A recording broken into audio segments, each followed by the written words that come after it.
Hello, this is the RPG Crawler, and welcome to a new season of Indie Game Friday, where I take a look at independent computer role-playing games.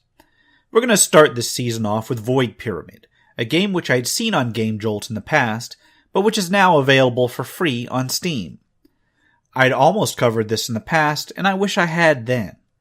Developed and published by A. Hagen, Void Pyramid has been available on Gamejolt since June 2016, and was put on Steam just on December 5th, 2016.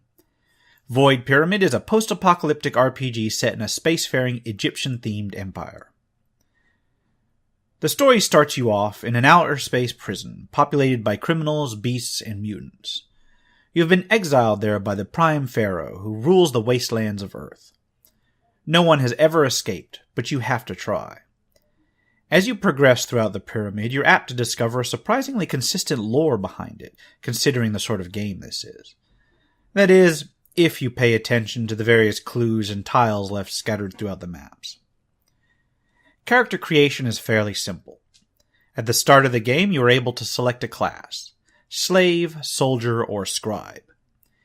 Each one has one of the three primary abilities as a strength, and one as a weakness. Your class may also modify certain events and your ability to examine certain puzzles throughout the game. And there are a lot of puzzles. In fact, a tremendous amount of the game is solving puzzles or determining ways to bypass barriers. Through the majority of the game, you navigate tile-based rooms, each one a single screen. The tiles which make up the map often have details that give some indication as to their purpose, or how they may interact with other nearby tiles.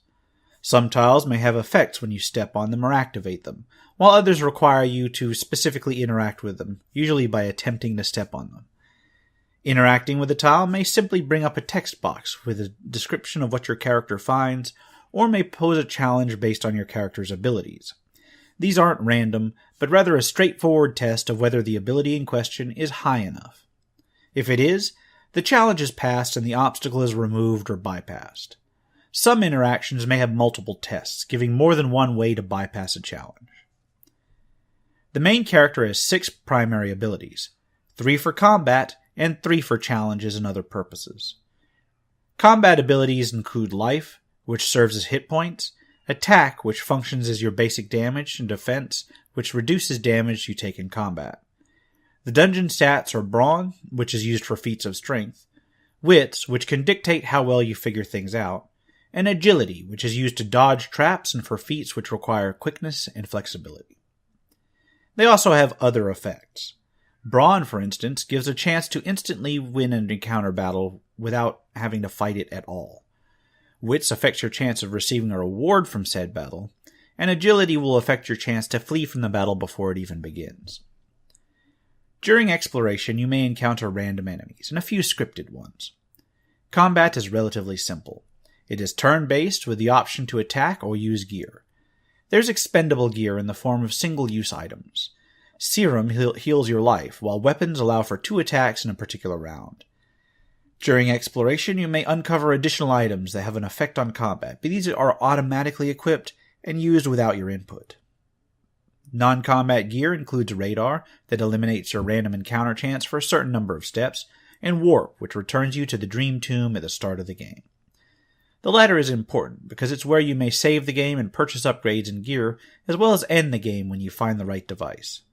During exploration, you may find additional hidden treasures as well, although these are held until the end of the game. After combat, and after clearing certain obstacles, you may receive an item, some Debians, which are used for cash, or gain an ability point.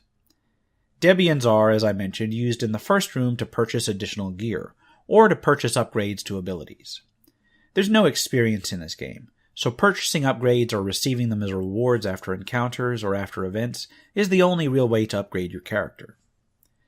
With the challenge of the various puzzles and the difficulty of the combat, you'll spend a lot of time backtracking back and forth throughout the map.